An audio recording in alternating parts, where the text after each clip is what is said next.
I was about to say good morning, but I guess you might be watching this any time of the day or night, so I just thought it would be a good idea here in my first week as District Superintendent to take a moment to make a little video to introduce myself. You can see who I am, what I look like. Many of you already know me, of course. My name is Marvin. I was the pastor of the Evangelical Free Church in Wainwright for the last 9 years up until the end of 2021. And before that, I was in the Meeting Creek Church for 12 years, and before that in British Columbia. The first thing I'd like to do is I'd like to congratulate Don Harder on his many years as ministering with us as District Superintendent. I know as a pastor myself, I greatly appreciate the encouragement and the help that he's given me over the years in my pastoral work, and I only hope that I can do a little bit of the same kind of thing that he's done over the years. So pick up where he's left off and continue with our district. I trust and pray we'll get to know one another and have the opportunity to share in ministry. Colleen, my wife, and I live in Wainwright right now. We plan to stay here for a little bit and maybe list our house a little bit more in spring when the market's better. And depending on how that goes, when we can, we'll move more central, probably the Edmonton area, and updates will come at that time. Now, the first month, January here, I have two things that really are my priorities, what I'm trying to work on. And the first one is getting organized.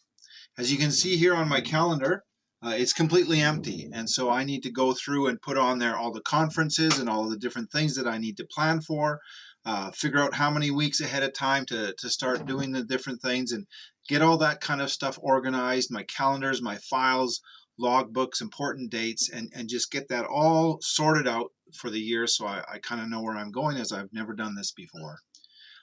The second thing that my priority here in January is to get myself oriented. I need to go through the different files of the board members of the Alberta Parkland District to see where they're at, what's going on in the different areas that they're helping me with.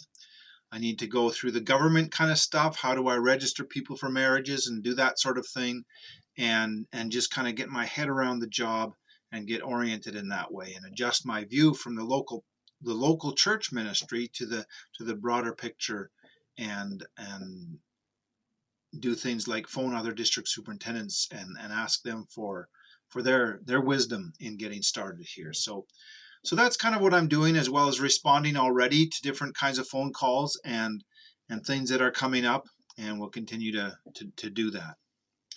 I hope sometime this year I'll be able to visit every one of your churches and see you in person.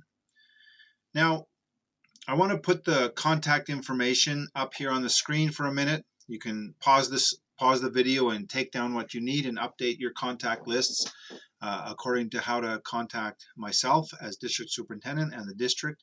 If you have time to stick with me for another few minutes, I want to share with you something that's been kind of rattling around in my head, in my heart, the area that God's been challenging me to grow in. And maybe as I work out these thoughts with you, you can put some comments down in the comments and we can discuss this a little bit down there if you're willing to. But the verse that's just been stuck there for the last few days is 1 Corinthians chapter 13, verse 13.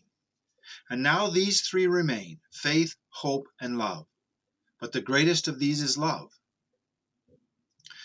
I remember my brother and I in the late 70s when we were young boys. Our parents would dress us up on Sunday morning in polyester suits, polyester pants, polyester socks, and we would walk around in our house in long shag carpet. And that kind of situation, as you probably know, can create a lot of static electricity. And so we would drag our feet on the carpet to get charged up as much as we could and then try to touch each other so the sparks would fly. And the truth is, I feel a little bit like that right now, both in the local church context, but now as I step into the district superintendent context. I have no idea when the sparks will fly or what kinds of things could spark something like that. maybe a word said out of place, or an idea that I have that is maybe different than an idea that you have, or these kinds of things in different relationships is different. And I'm just finding the last couple of years has kind of amped up all of our tension, kind of charged us up, and myself included. And sometimes just a touch that was meant to be gentle and loving ends up having sparks shooting out of the finger. And so that's been challenging for me, and I'm trying to work that through. And I think that's where God has put this verse in my mind. You see, the church in Corinth was a place where sparks were flying too, maybe over different issues than ours, but the issues were about how to handle the local church meeting when they got together. Who can do what, what's allowed, what's not allowed. And so it's maybe not that different from what we're challenged with today. Their challenge was spiritual gifts, and chapter 12 is all about spiritual gifts, and chapter 14 is all about spiritual gifts, and chapter 13 kind of sandwiched in the middle there, I think is the key point that tries to sort out the issues on both sides, and we call it the love chapter. And here's my question to you: does chapter 13 give me a test that I can use to assess my godliness in a situation where the sparks start to fly? I mean, it goes something like this: when we disagree, I become impassioned. I hold my beliefs, I think I'm right, and I want to be right. And then you or someone else has a different idea about maybe how we should respond to this or that mandate or situation, and we're kind of invested in our positions. Not so different from the Corinthians who thought this gift was better, or that one was better, or this one should be allowed to speak and maybe that one not. A similar thing. What do we do when we get together? How do we handle our differences? And so here's what I'm thinking with 1 Corinthians 13, verse 13.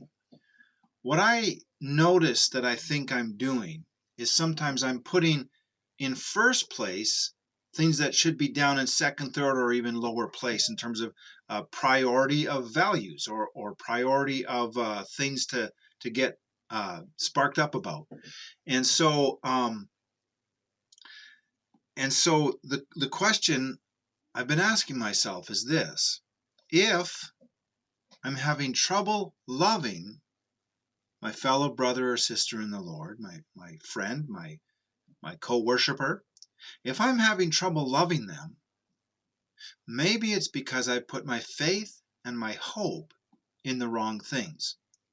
So if I put my faith in a certain decision or policy or attitude that's maybe a bit controversial, or maybe in time will prove to be right or wrong, if I put my faith or my hope in that to get me through this time, then I've elevated those things to a position that's higher than they should be, and love has been put down at a lower place. And so I think that's what Paul's trying to talk about here in Corinthians is love. The love of God and the love for one another comes at the top place, the top of the hierarchy.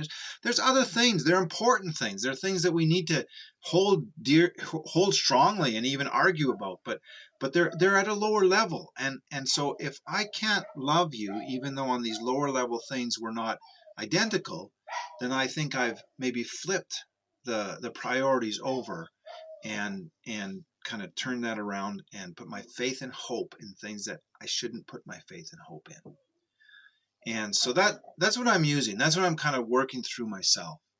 I find this perspective encouraging because I know I can't sort out the current affairs issues. They're complicated. I have ideas, I have opinions, but I don't even know if I'm right on that. But here's something I can sort out. I know for sure. I have long practice in doing this. I can love you. I can love the other person. And even my brother and I, when we were trying to spark each other, the question of whether we loved each other or not was never in question. In fact, that's one of the reasons why we had the confidence to try to get the biggest spark, because I knew if I hurt my brother, he would still love me, and he knew if he hurt me with that spark, I would still love him. It became kind of a playful game, even though sometimes a little bit painful. And so, as Paul says in 1 Corinthians, love never fails. All the other policies and decisions that we make or don't make and argue about, they can fail. But love will not fail. So here's my assignment to myself. The person I have begun to find myself in difficulty to love, so I've put other things in priority. and flip that around? And can I find an actual, tangible, real world way to love that person despite our differences?